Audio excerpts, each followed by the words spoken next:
Métastases osseuses, symptômes et traitements. Les métastases osseuses sont une complication des cancers avancés.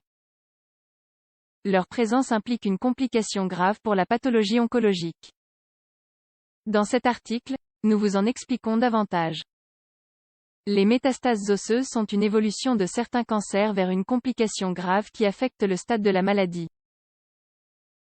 Plus précisément, il s'agit du transfert de cellules néoplasiques d'une tumeur touchant un organe vers les os.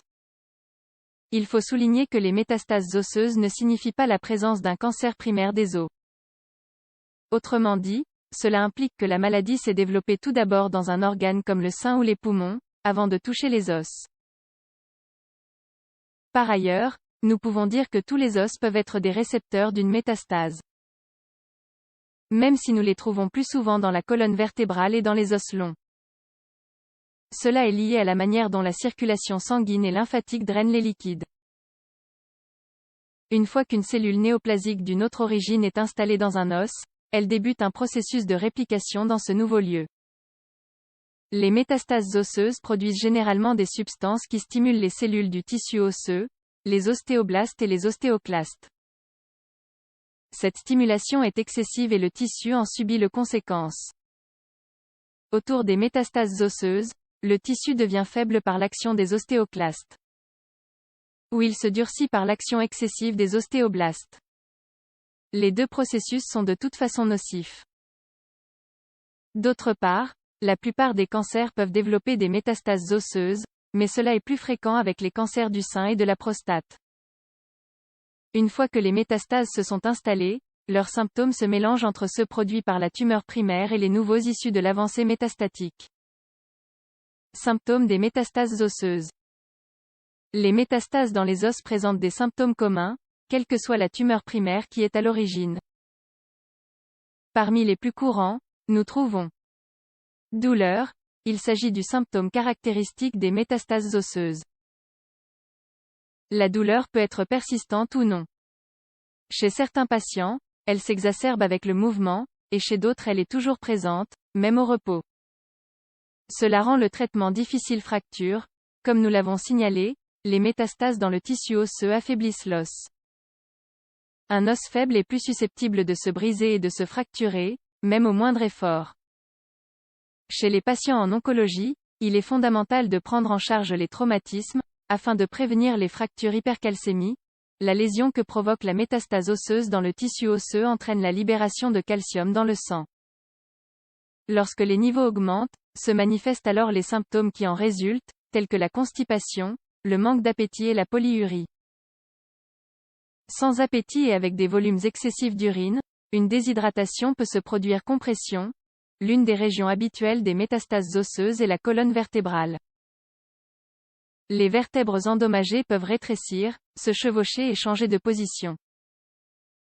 Par conséquent, les nerfs ou la moelle épinière peuvent se pincer. Traitement des métastases osseuses. Il existe deux façons d'aborder le traitement des métastases dans les os. On peut adopter une approche systémique ou plus localisée.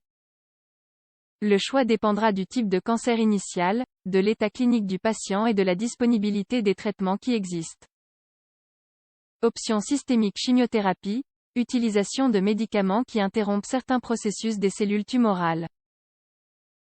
C'est probablement la thérapie la plus choisie. Radiothérapie, à travers les radiations émises par une machine spéciale, elle pénètre dans l'organisme pour détruire les cellules cancéreuses. Le nombre de séances ainsi que la dose de la radiothérapie varie d'un patient à l'autre. Cette méthode est généralement efficace pour contrôler la douleur des métastases osseuses. Thérapie hormonale, il s'agit de l'usage de médicaments qui bloquent certaines hormones. C'est une thérapie utilisée dans le cas des cancers du sein et de la prostate. Immunothérapie, également avec des médicaments. Mais, dans ce cas, il s'agit de médicaments qui visent à émuler les fonctions du système immunitaire. Traitement radiopharmaceutique, dans ce cas, les radiations sont émises depuis l'intérieur de l'organisme, et non avec une machine externe.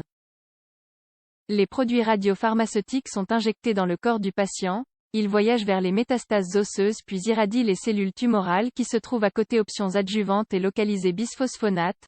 Les bisphosphonates bloquent l'action des ostéoclastes pour les empêcher de détruire davantage l'os. Denosumab, avec une action similaire au bisphosphonate, le denosumab bloque également les ostéoclastes.